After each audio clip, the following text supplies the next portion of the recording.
क्या तुमने कभी सोचा है भगवान कैसे सुनेगा?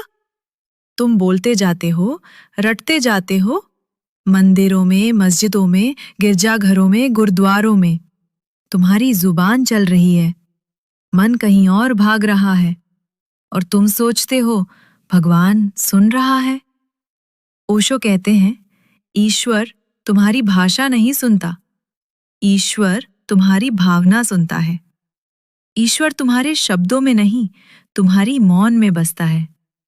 तुम राम राम जपो, अल्लाह अल्लाह कहो, वाहे गुरु बोलो या यीशु को पुकारो, अगर ये सब केवल आदत है, संस्कार है, तो ये खाली शब्द हैं।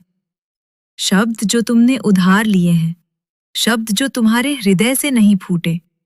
तो सवाल फिर यही है, ऐसे में भगवान कैसे सुनेगा?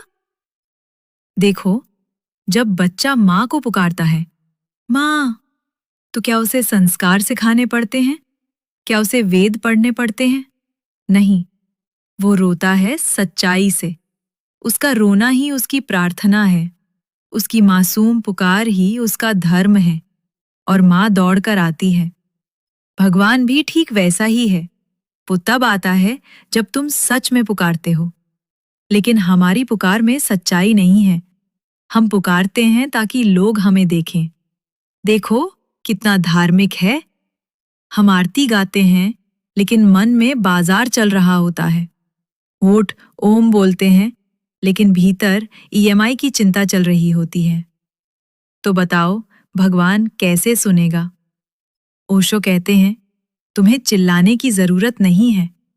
भगवान बहरे नहीं है, बल्कि वो तो इतने पास हैं कि तुम मौन रहो तब भी सुन सकता है। लेकिन दिक्कत यह है कि तुम मौन नहीं हो।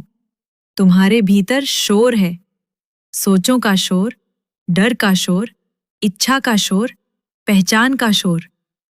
और जब तक ये शोर चलता रहेगा, तब तक तुम भगवान को सुन भी नहीं पाओगे। और वो तुम्हें कैसे सुनेगा? एक बार एक व्यक्ति ओशो के पास आया।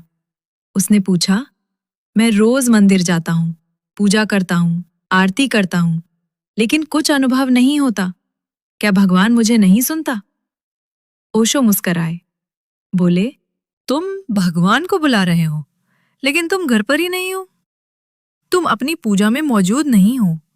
तुम्हारा शरीर वहां है, लेकिन मन कहीं और। तो जिसने पुकारा ही नहीं, उसका उत्तर भगवान कैसे देगा? भगवान को सुनाना है तो पहले खुद को सुनो। तुम्हारा मन हर वक्त तुम्हें धोखा दे रहा है, तुम्हें बाहर दौड़ा रहा है। कभी पैसा, कभी मोह, कभी डर, कभी वासना। ओशो कहते हैं, जब मन शांत होता है, तब दिल की आवाज सुनाई देती है, और वही आवाज ईश्वर तक पहुंचती है।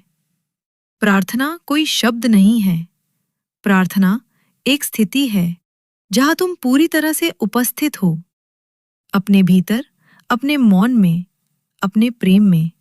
वो जो बिना बोले भगवान से बात करता है, वो सच्चा भक्त है, क्योंकि उसका मौन ही उसकी भाषा है। जैसे सुबह की हवा बिना कुछ कहे फूलों को छू जाती है, जैसे चांद बिना आवाज के रात को रोशन कर देता है, वैसे ही एक सच्ची प्रार्थना बिना शब्दों के भगवान तक पहुंचती है। तो अगली बार जब तुम मंदिर जाओ या अकेले बैठो, तो बस मौन में बैठना, भीतर की गहराई में उतरना। तुम देखोगे कुछ घटने लगेगा। ओशो कहते हैं, ईश्वर को पुकारने की जरूरत नहीं है, वो तो हमेशा तुम्हारे पास है। जरूरत है तुम्हारे मौन की, तुम्हारी उपस्थिति की। तो अब सवाल ये नहीं कि भगवान कैसे सुनेगा, सवाल ये है, क्या तुम खुद को सुन रहे हो? और जिस दिन तुमने खुद को पूरी तरह सुन लिया, उस दिन तुम्हें ये सवाल दोबारा कभी नहीं उठेगा, क्योंकि तब तुम जान चुके होगे, भगवान हमेशा से सुन रहा था, बस सुनने वाला ही गायब था।